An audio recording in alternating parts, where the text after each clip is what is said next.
हमारी क्या कहानी है, हमारी पहचान यही है कि हम हिंदुस्तानी है। આજના 75મા ગણતંત્ર પર્વની હર્ષોલ્લાસ સાથે ઉજવણી કરવા અમારા સાથે સહભાગી બન્યા એવા અમારા એસએમસી પરિવારના અધ્યક્ષ શ્રી સંજયભાઈ, એસએમસી પરિવારના તમામ સદસ્યશ્રીઓ, ભારતના ભાવિ અમારી સામે ઘડાઈ રહ્યું છે એવા અમારા ભૂલકાઓ, વાલીગણ અને અમારા શિક્ષક ભાઈઓ બહેનો, આપ સર્વને આજના ગણતંત્ર પર્વની હાર્દિક શુભેચ્છાઓ સહ જય હિન્દ, જય ભારત। હમણાં એક ભાઈએ બહુ મસ્ત મજાની વાત કરી। આજનો પર્વ, ગણતંત્ર પર્વ એ શું છે એના વિશે વાત કરી કે આઝાદી તો 15મી ઓગસ્ટ 1947ના રોજ આપણને મળી ગઈ, પણ આઝાદીની સાથે ઘણી બધી જવાબદારીઓનું વહન કરવાનું હતું। એના માટે કોઈ નિયમ હોવા જોઈએ। એના ઘડતરની એક મોટી જવાબદારી આપણા સિરે આવી અને એ સમયે ડૉક્ટર ભીમરાવ આંબેડકરની અધ્યક્ષપણા નીચે દેશના બંધારણની રચનાની શરૂઆત થઈ।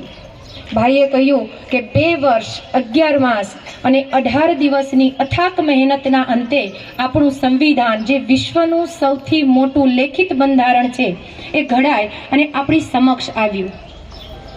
બંધારણ તૈયાર થયું 1949ને નવેમ્બર માસમાં, પણ 26મી જાન્યુઆરી 1950માં એને અમલી કરવામાં આવ્યું। તો શા માટે 26મી જાન્યુઆરી? તો આ 26મી જાન્યુઆરીનો ઇતિહાસ પણ ખૂબ બલિદાન, ત્યાગ અને વીરતાની સાથે જોડાયેલો છે। આઝાદી તો આપણને 1947માં પ્રાપ્ત થઈ, પણ એ આઝાદીનો પાયો 1930માં 26મી જાન્યુઆરી લાહોરમાં રાવી નદીના કાંઠે એ સમયના આપણા રાષ્ટ્રપ્રેમીઓએ જાહેર કરેલો કે 26મી જાન્યુઆરીને પૂર્ણ સ્વરાજ્ય દિન તરીકે જાહેર કરેલો। અને 1930થી લઈ અને 1947માં આપણને આઝાદી પ્રાપ્ત થઈ ત્યાં સુધી દર વર્ષે 26મી જાન્યુઆરીને પૂર્ણ સ્વરાજ્ય દિન તરીકે ઉજવતા હતા આપણા દેશવીરો। તો એ જ દિવસને ભારતના અનંત ઇતિહાસમાં સુવર્ણ અક્ષરે અંકિત કરવા માટે જ્યારે આપણું બંધારણ ઘડાઈ ગયું, પછી એવો નિર્ણય લેવાયો કે બંધારણનો અમલીકરણ પ્રજાને સોંપવામાં ક્યારે આવશે? તો 26મી જાન્યુઆરી 1950।